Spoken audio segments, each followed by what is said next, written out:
యోబు గ్రంథం 3వ అధ్యాయము 1వ వచనం. ఆ తరువాత యోబు మాటలాడ మొదలుపెట్టి తాను పుట్టిన దినమును శపించెను. 2వ వచనం. యోబు ఈలాగు అనెను. 3వ వచనం.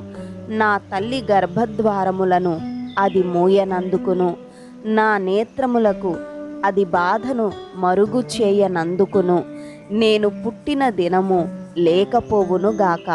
మగపిల్ల పుట్టెనని ఒకడు చెప్పిన రాత్రి లేకపోవునుగాక. 4వ వచనం. ఆ దినము అంధకారమగునుగాక, పైనుండి దేవుడు దానిని ఎంచకుండునుగాక, వెలుగు దాని మీద ప్రకాశింపకుండునుగాక. 5వ వచనం. చీకటియు గాఢాంధకారమును మరల దానిని తమ యొద్దకు తీసుకొనుగాక, మేఘము దాన్ని కమ్మునుగాక, పగలును కమ్మునట్టి అంధకారము దాన్ని బెదిరించునుగాక. 6వ వచనం. అంధకారము ఆ రాత్రిని పట్టుకొనుగాక, సంవత్సరపు దినములలో నేనొకదానని అది హర్షింపకుండునుగాక, మాసముల సంఖ్యలో అది చేరకుండునుగాక. 7వ వచనం. ఆ రాత్రి ఎవ్వడును జననము కాకపోవునుగాక, దానిలో ఏ ఉత్సాహధ్వని పుట్టకుండునుగాక. 8వ వచనం. దినములు అశుభ దినములని చెప్పువారు దానిని శపించుదురుగాక, భుజంగమును రేపుటకు నేర్పుగలవారు దానిని శపించుదురుగాక. 9వ వచనం. అందులో సంధ్యవేళను ప్రకాశించు నక్షత్రములకు అంధకారము కమ్మునుగాక, వెలుగు కొరకు అది ఎదురు చూడగా వెలుగు లేకపోవునుగాక. 10వ వచనం. అది వేకువ కనురెప్పలను చూడకుండునుగాక. 11వ వచనం. పుట్టుకలోనే నేనేలా చావకపోతిని, గర్భము నుండి బయలుదేరగానే నేనేల ప్రాణము విడువకపోతిని. 12వ వచనం. మోకాళ్ల మీద నన్నేల ఉంచుకొనిరి, నేనేలా స్థలములను కుడిచి తిని. 13వ వచనం. లేని ఎడల నేనిప్పుడు పండుకొని నిమ్మళించియుందును, నేను నిద్రించియుందును, నాకు విశ్రాంతి కలిగియుండును. 14వ వచనం.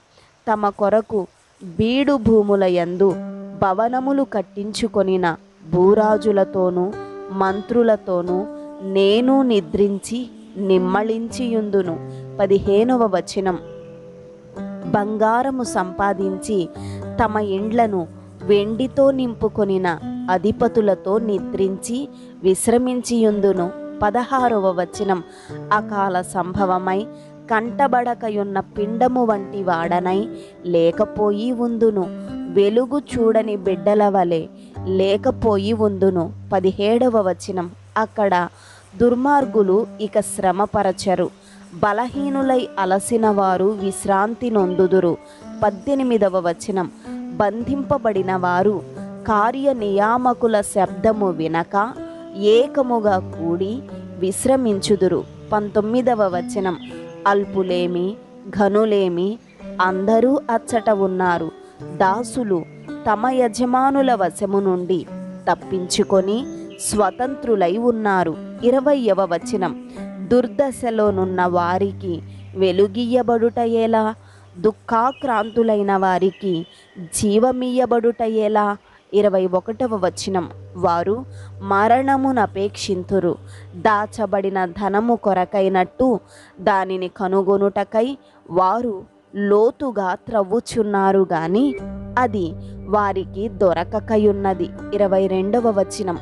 సమాధికి చేరినప్పుడు వారు హర్షించి బహుగా సంతోషించెదరు. 23వ వచనం. మరుగుపడిన మార్గము గల వానికిని దేవుడు చుట్టూ కంచెవేసిన వానికిని వెలుగు ఇయ్యబడనేలా. 24వ వచనం.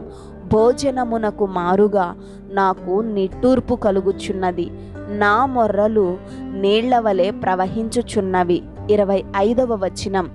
ఏది వచ్చునని నేను బహుగా భయపడితినో అదియే నాకు సంభవించుచున్నది, నాకు భీతి పుట్టించినదే నా మీదికి వచ్చుచున్నది.